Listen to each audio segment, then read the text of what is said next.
ආයිබෝන් යාළුවනේ. ඔයාලට අද පෙන්වන්න යන්නේ ලංකාවේ තියෙන සුවිශාලම භද්‍රාසන පිළිම වහන්සේ. මේ පිළිම වහන්සේ තියෙන්නේ ගම්පහ දිස්ත්‍රික්කයේ ගම්පහ රාගම ගල්වල ප්‍රදේශයේ තමයි මේ පිළිම වහන්සේ තියෙන්නේ. ඉතින් රාගමට වගේම කඩවතලත් ඉතාම ආසන්නයෙන් තමයි මේ විහාරස්ථානය පිහිටලා තියෙන්නේ. මේ විහාරස්ථානට කියන්නේ වේළුවනාරාම අන්තර්ජාතික බෞද්ධ මධ්‍යස්ථානය කියලා. ඉතින් කඩවතින් ඉඳලා කිලෝමීටර් 3.8ක් තියෙනවා. රාගම ඉඳලා කිලෝමීටර් 3.5ක් තියෙනවා. ඉතින්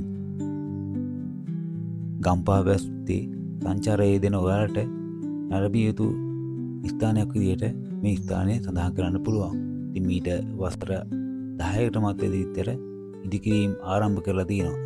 ඉතින් පිළිම වහන්සේගේ වැඩ කටයුතු අවසන් වෙලා තිබුණත් තාම ඒ පිළිමේ පිටුපසින් තියෙන විහාර කුටිය වැඩ කටයුතු අවසන් වෙලා නැහැ. ඉතින් ඒ දවසෙන් තමයි ඔයාලා මේ දකින්නේ.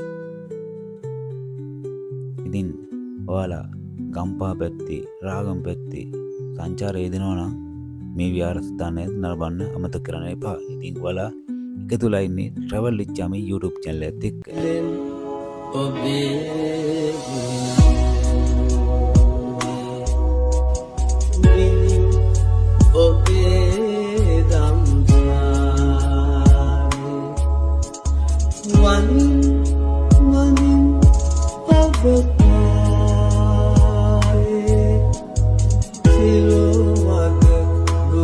Sun